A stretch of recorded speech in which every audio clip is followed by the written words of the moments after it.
Saraswati.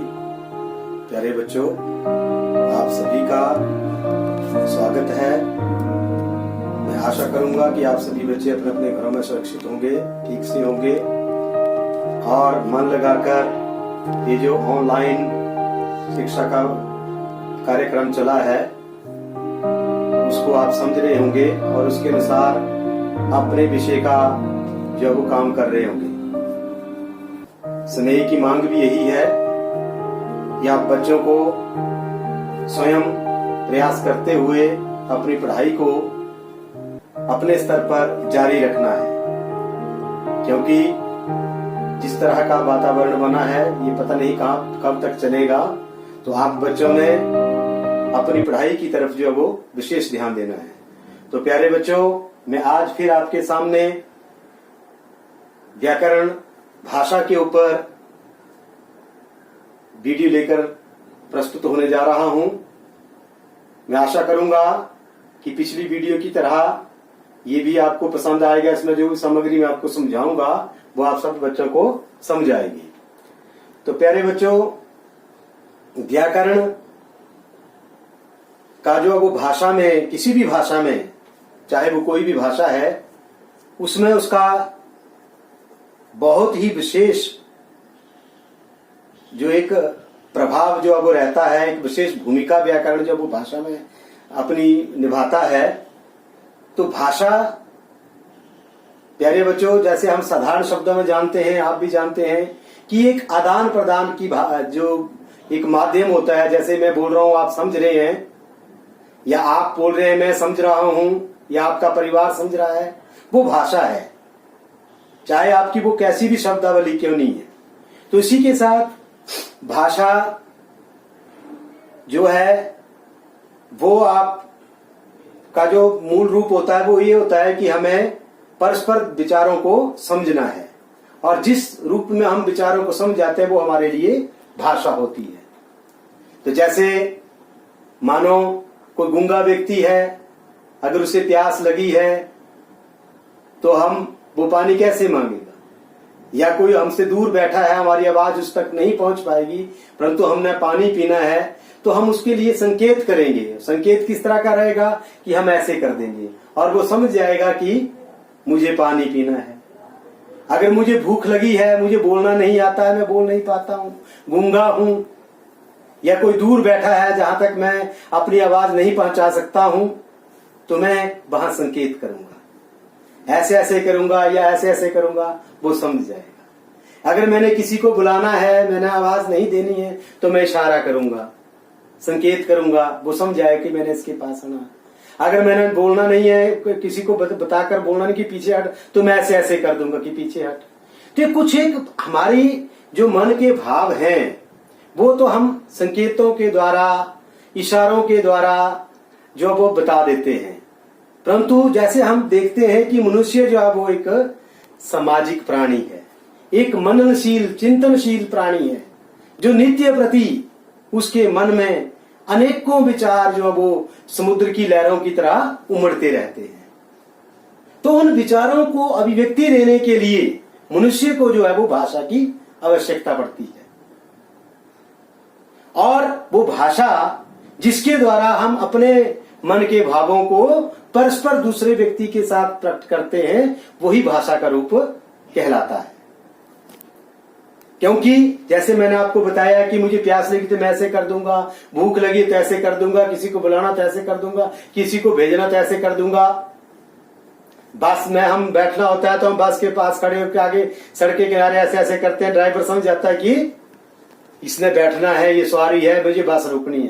Conductor सीटी बजाता है, ड्राइवर समझ जाता है। रेलवे स्टेशन पर गाड़ी चलती है तो हरी झंडी दिखाते हैं, अगर उसको रोकना है तो लाल झंडी दिखाते हैं। तो इसी तरह जब हम अपनी कार में जा रहे होते हैं, बाइक पे जा रहे होते हैं, स्कूटर पे जा रहे होते हैं, बस में जा रहे होते हैं, तो आपने देखा कि बड़े बड़े शहरों में चौराहों के ऊपर जो वो हरी, नीली, पीली लाइट जो वो लगी होती है। तो वो भी क्या है, वो भी ट्रैफिक के नियमों के अनुसार वो भी एक भाषा का, सांकेतिक भाषा का रूप है।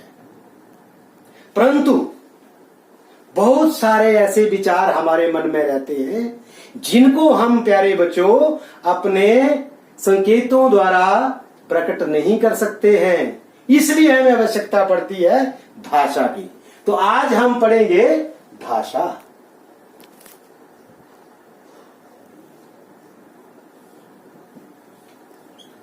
तो प्यारे बच्चों, भाषा साधारण शब्दों में एक ऐसा माध्यम है, एक ऐसा तरीका है जिसके द्वारा हम अपने मन के विचारों को दूसरों के सामने प्रकट करते हैं। ठीक कि मेरे मन में क्या छुपा है, मुझे पानी पिला, तो मैं कहूंगा मुझे पानी पिलाओ। आप मेरे सामने बैठे होंगे तो आप उठेंगे और मुझे पानी का गिलास ले आएंगे। अगर मुझे भूख लगी है तो मैंने रोटी में आपसे मांगूंगा। अगर मैंने आपकी उत्तर पुस्तिका देखनी है तो मैं आपको बोलूंगा कि मुझे हिंदी की कॉपी बताओ, व्याकरण की कॉपी निकालो, आप समझ जाएंगे। अगर मैं ये नहीं बोलूंगा तो मैं ऐसे ऐसे करूंगा तो क्या समझेंगे आप?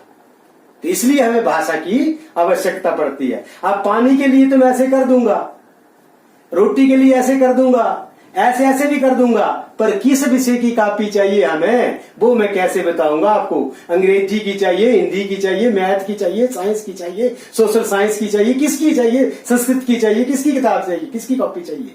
तो वो कैसे होगा? वो भाषा के द्वारा आप समझ पाएंगे कि बेटे जी आप अपनी संस्कृत की उत्तर पुस्तिका लाओ, पुत्र जी आप हिंदी की उत्तर पुस्तिका लाओ, पुत्र जी आप विज्ञान की उत्तर पुस्तिका लाओ, तो आप एकदम से समझ जाएंगे।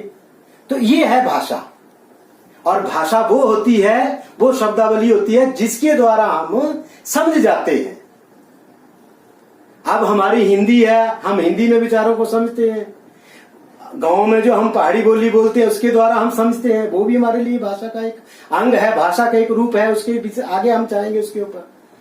मतलब कुल मिलाकर के बोलने का मतलब ये है कि जिस भी किसी रूप में हम अपने विचारों की अभिव्यक्ति करते हैं वो भाषा कहलाती है। चाहे वो सांकेतिक है, चाहे वो कैसी भी है, वो भाषा है। तो अब हम आगे चलेंगे तो भाषा की अब भाषा को हम एक लड़ी में पिरोएंगे। तो भाषा, इसकी परिभाषा आ जाएगी, भाषा मानव मुख से निसृत वह सार्थक वाणी है जिसके माध्यम से हम अपने अंतः मन के भावों एवं विचारों को परस्पर प्रकट करते हैं। जैसे उदाहरण के रूप में हिंदी, संस्कृत, उर्दू, फारसी, अंग्रेजी आदि आदि ये सब जो है वो भाषाएं हैं। तो भाषा मानव मुख से निसृत वह सार्थक वाणी है जिसके माध्यम से हम अपने अंतः मन के भावों एवं विचारों को परस्पर प्रकट करते हैं। तो प्यारे बच्चों, ये भाषा का एक मैंने छोड़े परिभाषा का इसको एकीकरण किया है। तो ये भाषा को हम मतलब मनुष्य जो है वो अपने मन के भावों और विचारों को परस्पर जो प्रकट करता है उसे हम भाषा कहते हैं। साधारण शब्दों में मन के विचारों को प्रकट करने के साधन को भाषा कहा जाता है। बहुत सरल चीज है कि मन के विचारों को प्रकट करने का जो साधन है उसे हम भाषा कहते हैं। तो भाषा के मुख्य जो है वो दो रूप हैं, मौखिक और लिखित। हमारी इसमें जो आते हैं वो एक है मौखिक और दूसरा है लिखित।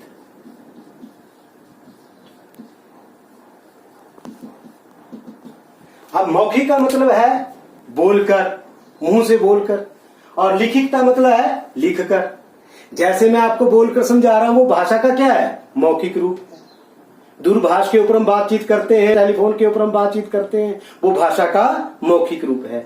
आकाशवाणी से समाचार सुनते हैं, आकाशवाणी से हम गीत संगीत सुनते हैं, शिमला दूर रेडियो स्टेशन से, आकाशवाणी से, या हमीरपुर एफएम से, या धर्मशाला एफएम से सुनते हैं, या चंडीगढ़ एफएम से सुनते हैं, या जलंधर जो आकाशवाणी है वहां से सुनते हैं, या जो ऑल इंडिया आकाशवाणी उससे सुनते हैं। तो वो सब क्या है? मौखिक। वो बोलकर ही अभिव्यक्ति है विचारों की। तो जब हम बोलकर अपने विचारों को परस्पर प्रकट करते हैं वो भाषा का मौखिक रूप कहलाता है। उसके बाद लिखित। लिखित भाषा का मतलब है लिखकर। लिखकर कि जैसे मैंने आपको समझाया, पहले मैंने आपके सामने बोला, मुंह से कहा, जो भी बातें मैंने अपने मुंह से बोली आपको, उसके बाद उन्हीं को मैंने यहां इस के ऊपर, श्याम पट के ऊपर लिख दिया, ब्लैक बोर्ड के ऊपर लिख दिया। अब तो जब मैंने इसके ऊपर लिख दिया तो ये भाषा का लिखित रूप बन गया। अब मानव मुख से निश्रित भाषा, मानव मुख से निश्रित वह सार्थक वाणी है जिसके माध्यम से अब यहां हम वह भी लिख सकते हैं। वह अपने अंतर मन के भावों विचारों को परस्पर प्रकट करता है भी कर सकते हैं वाक्य की रचना के अनुसार। जैसे वो आपको उचित लगता है हम भी कर सकते हैं, जैसा आपको लगता है आप उसी तरह से वाक्य बना सकते हैं। और इसके मैंने आपको दो रूप बता दिए, मौखिक भाषा और लिखित भाषा। अब सांकेतिक भाषा आती है, परंतु वो संकेत तक जो है वो सीमित रह जाती है। अब वो क्यों पीछे हो जाती है? कई बार हम दुविधा में फंस जाते हैं, या कई लोग प्रश्न कर देते हैं कि भाषा के 3 रूप होने चाहिए। तो तीसरा रूप वो लोग जो है वो सांकेतिक भाषा को मानते हैं, परंतु सांकेतिक भाषा को मान्यता नहीं मिलती है, क्योंकि वो भाषा का पूर्ण रूप नहीं है। सांकेतिक भाषा जो है वो भाषा को पूर्णता प्रदान नहीं करती है, इसलिए वो वहां पर गौण हो जाता है। और भाषा के मुख्य 2 ही रूप रहते हैं, मौखिक और लिखित। तो ये बात, ये कंसेप्ट जो वो हमें समझना पड़ेगा। इसके बीच की जो भेद है, इसके बीच का जो, उनके बीच का जो अंतर है वो हमें समझना पड़ेगा। क्योंकि शुरू में मैंने आपको सांकेतिक भाषा के बारे में बताया, परंतु मैंने आपको कहा कि बेटे जी आप मुझे पानी पिलाओ। आप समझ गए मेरी बात। मुझे बोलना नहीं आता था, मैंने ऐसे किया, ऐसे किया। आप पानी का गिलास लेके आए कि सर को प्यास लगी है। मैंने कहा रोटी खानी, तो मैंने ऐसे ऐसे कर दिया, आप मुझे अपना टिफिन लेके आ गए, आप भूखे रह गए, मुझे रोटी खिला दी। पर जब मैंने आपकी उत्तर पुस्तिका जांचनी थी, उत्तर पुस्तिका को देखना था, तो मैं आपसे क्या कहा? मैंने आपसे ऐसे ऐसे, तो आप क्या समझे ऐसे ऐसे? फिर आप कुछ नहीं समझे ऐसे ऐसे से। मैंने कहा बेटा जी आप हिंदी की उत्तर पुस्तिका व्याकरण की ले आओ। तो आपने झट से अपनी वो कॉपी निकाली और मेरे सामने रख दी। मैंने भी उसको चेक किया, आपको शाबाशी दिया, और आपने तो थैले में डाल ली, घर में जाके याद किया। तो मतलब ये सांकेतिक और दूसरी मौखिक और लिखित भाषा में अंतर है। प्यारे बच्चों, मौखिक भाषा और लिखित भाषा ये भाषा को पूर्णता देते हैं, ये बात हमने समझनी है।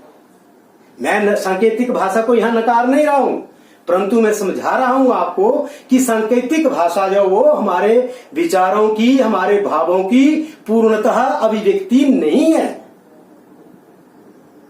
जब आदमी ने शायद बोलना नहीं सीखा होगा, या आप देखो जब हमें बोलना था हम तब भी सांकेतिक भाषा का कहीं कहीं प्रयोग करते हैं, परंतु वो कुछ एक चिन्हित स्थानों के ऊपर।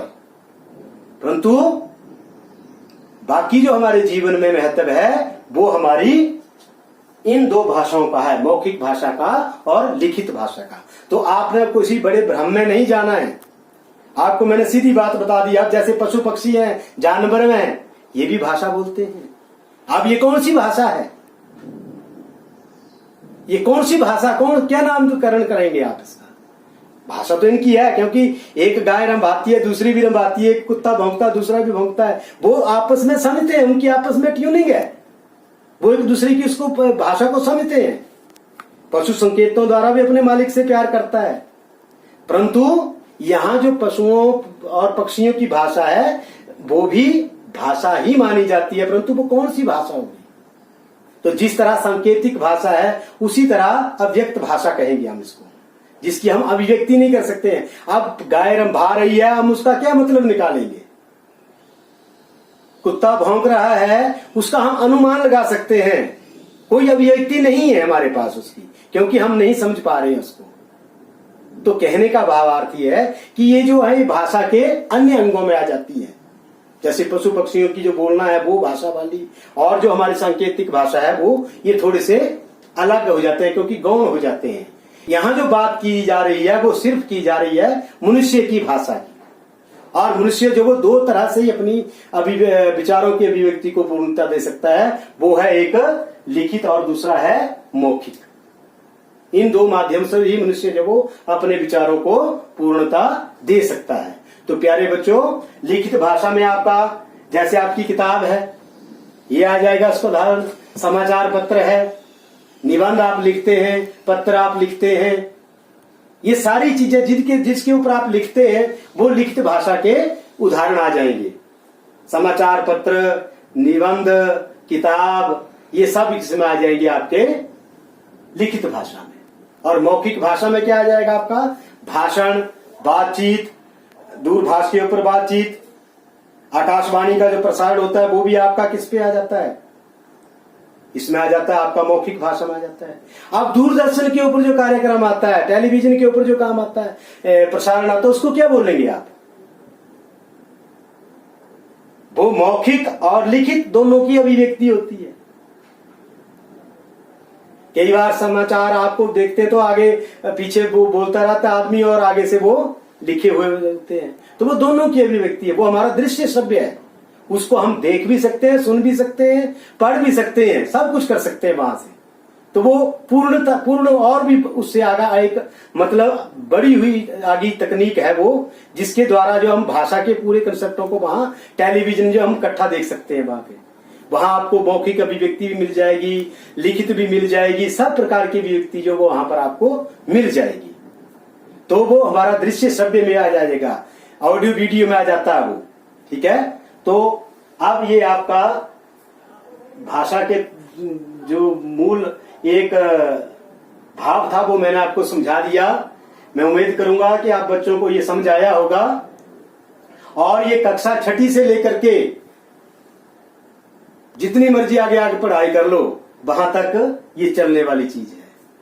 ये नहीं कि कक्षा 6ठी से लेके 10वीं तक या 10वीं के सिलेबस में तभी काम आएगी, जब भी आप आगे जो आपकी एग्जाम होंगे, किसी भी तरह के अलग अलग तरह के एग्जाम होंगे, कॉम्पिटिटिव एग्जाम होते हैं, तो उसमें जो आपको इस तरह के प्रश्न जो वो आते हैं, भाषा का जो व्याकरण है वो आपका जीवन पर्यंत चलेगा। चाहे आप किसी भी पद के लिए उसमें परीक्षा दे रहे हैं तो हिंदी का उसमें आएगा। तो प्यारे बच्चों, ये आपका किसी भी मतलब 4थी से मैं समझता हूं कि बच्चा जो व्याकरण समझना शुरू कर देता है, तो वहां से लेकर के अपर लेवल तक जहां तक आप जाना चाहेंगे, इस व्याकरण को आगे ले जा सकते हैं, इसको समझ सकते हैं। तो इसके बाद भी मैंने आपको ये चीजें समझाई, फिर भी अगर आपको किसी बात का पता नहीं लगा होगा तो आप मेरे कमेंट बॉक्स में कमेंट करके अन्य को प्रश्न कर सकते हैं, अपनी जानकारी बढ़ा सकते हैं। कोई आपको मेरे पढ़ाई में शंका लगती है, आपको लगता है कि सर ने ऐसे नहीं ऐसे बोलना चाहिए था, तो आप खुले मन से वहां कमेंट करके मुझे बता सकते हैं। अगली वीडियो में मैं आपके उन प्रश्नों के उत्तर भी दूंगा और उसमें सुधार भी करूंगा। तो बाकी जो भी आपको इससे संबंधित प्रश्न करना है वो आप खुले मन से वहां करें। जो भी आपको चाहते हैं, जानकारी लेना चाहते हैं, आपको पूरी जानकारी मिलेगी। तो अब हम अगली वीडियो में मिलेंगे इसके अगले भाग को लेकर के। तब तक के लिए आप सबको मेरी तरफ से हार्दिक शुभकामनाएं। जय हिंद, जय हिमाचल, जय मां सरस्वती।